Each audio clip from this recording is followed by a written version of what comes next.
মুম্বাই শহরের ব্যস্ত রাস্তার এক কোণায় ছোট্ট একটা ডাবের ঠেলাগাড়ি নিয়ে দাঁড়িয়ে থাকত রাহাত নামের এক যুবক।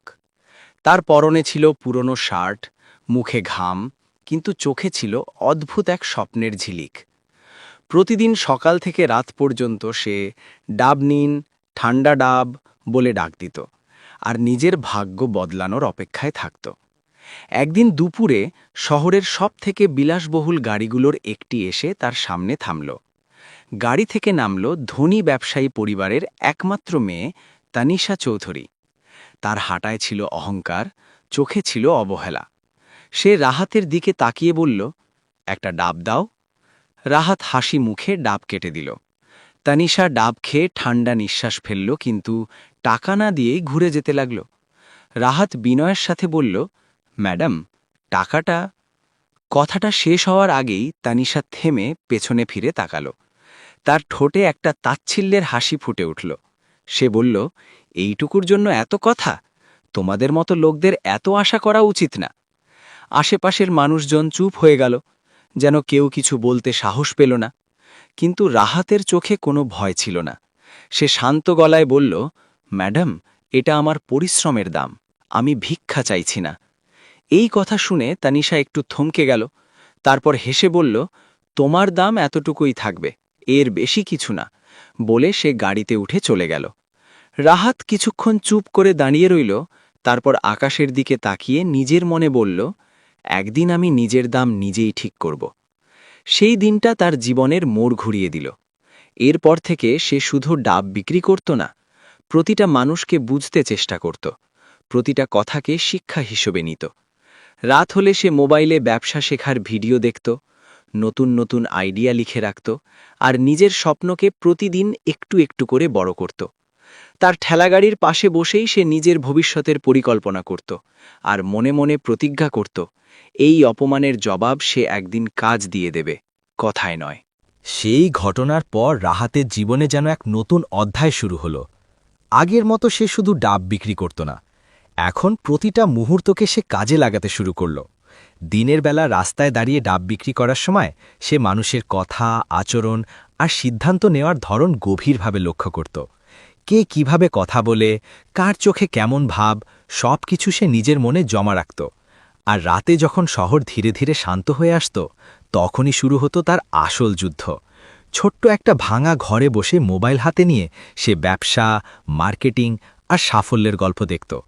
অনেক সময় নেটওয়ার্ক থাকত না, তখন সে আগে ডাউনলোড করা ভিডিওগুলো বারবার দেখত, নোট লিখত, আর নিজের মাথায় নতুন নতুন পরিকল্পনা গড়ে তুলত। তার বন্ধুরা যখন তাকে বলতো, এইসব করে কি হবে, তখন সে শুধু হেসে বলতো, একদিন দেখবি। কয়েক মাসের মধ্যে রাহাত একটা ছোট সুযোগ পেল, একটি ফলের পাইকারি দোকানে কাজ করার। সেখানে বেতন ছিল খুবই কম, কিন্তু শেখার সুযোগ ছিল অসীম। সে এক মুহূর্ত দেরি না করে কাজটা নিয়ে নিল। প্রতিদিন ভোরে উঠে বাজারে যেত, মাল তুলত, হিসাব রাখত, আর দোকানের মালিকের কাছ থেকে ব্যবসার খুঁটিনাটি শিখত।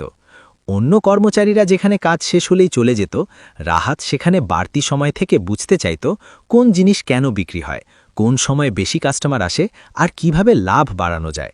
ধীরে ধীরে দোকানের মালিকও তাকে বিশ্বাস করতে শুরু করল। একদিন মালিক অসুস্থ হয়ে পড়লে পুরো দোকানের দায়িত্ব রাহাতের উপর পড়ে গেল।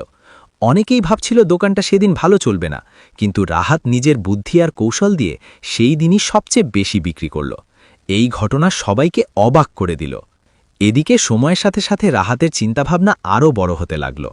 সে বুঝতে পারল যে শুধু অন্যের জন্য কাজ করলে হবে না, নিজের কিছু করতে হবে। কিছু টাকা জমিয়ে সে নিজের একটা ছোট ফলের স্টল খুলল। কিন্তু এই স্টলটা ছিল আলাদা। এখানে শুধু ফল বিক্রি হতো না, সে কাস্টমারদের সাথে ভালো ব্যবহার করত, হাসি মুখে কথা বলত, আর পরিষ্কার পরিচ্ছন্নতা বজায় রাখত। তার এই আচরণে কাস্টমাররা বারবার ফিরে আসতে লাগল। ধীরে ধীরে তার ব্যবসা বাড়তে লাগল। একটা স্টল থেকে 2টা, তারপর 3টা, এভাবে সে নিজের ছোট একটা নেটওয়ার্ক তৈরি করে ফেলল। অন্যদিকে তানিশা চৌধুরীর জীবনেও পরিবর্তন আসতে শুরু করল। তার বাবার কোম্পানিতে হঠাৎ করে বড় একটা ক্ষতি হয়ে গেল। একের পর এক প্রজেক্ট ফেল হতে লাগল, ইনভেস্টররা পিছু হটতে লাগল, আর কোম্পানির অবস্থা ধীরে ধীরে খারাপ হতে লাগল। তানিশা প্রথমবার বুঝতে পারল যে সবকিছু শুধু টাকার জোরে চলে না। প্রতিদিন নতুন নতুন সমস্যা তার সামনে আসছিল, আর সে যতই চেষ্টা করছিল, পরিস্থিতি ততই জটিল হয়ে উঠছিল। তার আত্মবিশ্বাসে ফাটল ধরতে শুরু করল, কিন্তু সে হাল ছাড়েনি। সে ঠিক করল যে কোনোভাবে তাকে একটা বড় ডিল করতে হবে, না হলে সব কিছু ভেঙে পড়বে। ঠিক সেই সময় শহরে একটি নতুন কোম্পানির নাম সবার মুখে মুখে ঘুরতে লাগল, একটি দ্রুত বাড়তে থাকা কোম্পানি যারা অল্প সময়ে বড় বড় ব্যবসায়ীদের টক্কর দিতে শুরু করেছে। এই কোম্পানির বিশেষত্ব ছিল তাদের ইউনিক কৌশল আর অসাধারণ গ্রোথ, কিন্তু সবচেয়ে বড় রহস্য ছিল তাদের মালিক, যার সম্পর্কে কেউ তেমন কিছু জানত না। তানিশা বুঝতে পারল যে এই কোম্পানির সাথে ডিল করতে পারলে তার কোম্পানি আবার ঘুরে দাঁড়াতে পারবে। সে দেরি না করে মিটিং সেট করল আর নিজের সব শক্তি দিয়ে প্রস্তুতি নিতে শুরু করল। এদিকে রাহাতও থেমেছিল না, তার ছোট ব্যবসা এখন বড় আকার নিতে শুরু করেছে। সে নতুন নতুন আইডিয়া নিয়ে কাজ করছিল, নিজের টিম তৈরি করছিল আর প্রতিটা সিদ্ধান্ত খুব ভেবে নিচ্ছিল। তার চোখে এখন আর শুধু স্বপ্ন ছিল না, ছিল বাস্তবতা তৈরি করার ক্ষমতা। সে জানত সামনে আরও বড় কিছু অপেক্ষা করছে, আর ভাগ্যের খেলায় সেই বড় মুহূর্তটা খুব কাছেই চলে আসছিল, যেখানে তার অতীত আর বর্তমান একসাথে মুখোমুখি দাঁড়াবে। অবশেষে সেই দিনটা এসে গেল, যেদিন তানিশা চৌধুরীকে সেই রহস্যময় কোম্পানির অফিসে যেতে হলো। তার গাড়ি এসে থামল এক বিশাল আধুনিক বিল্ডিংয়ের সামনে, ঝকঝকে কাচে মোড়ানো, যেখানে প্রতিটি জিনিসেই সাফল্যের ছাপ স্পষ্ট। ভেতরে ঢুকতেই সে বুঝতে পারল এই কোম্পানি শুধু নামেই নয়, কাজেও অনেক এগিয়ে। তাকে একটি কনফারেন্স রুমে বসানো হলো, তার হাতে ফাইল, মাথায় হাজার চিন্তা, কিন্তু বাইরে থেকে সে নিজেকে আগের মতোই আত্মবিশ্বাসী দেখানোর চেষ্টা করছিল। কিছুক্ষণ পর দরজা খুলে একজন ব্যক্তি ভেতরে ঢুকল। তার পদচারণা ছিল স্থির, চোখে ছিল আত্মবিশ্বাস, আর চেহারায় ছিল এক ধরনের শান্ত শক্তি। তানিশা প্রথমে খেয়াল করেনি, কিন্তু যখন সে মাথা তুলে তাকালো, তার বুকটা ধক করে উঠল। সে আর কেউ নয়, সেই রাস্তায় দাঁড়িয়ে থাকা ডাবওয়ালা ছেলে রাহাত।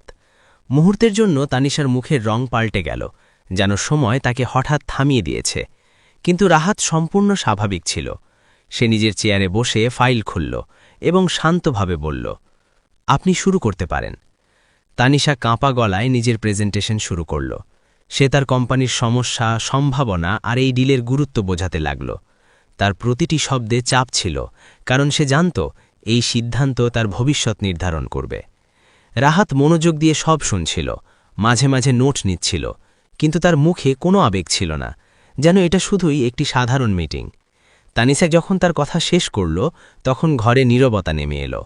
কয়েক সেকেন্ড পর রাহাত ধীরে করে ফাইল বন্ধ করল এবং প্রথমবার সরাসরি তার দিকে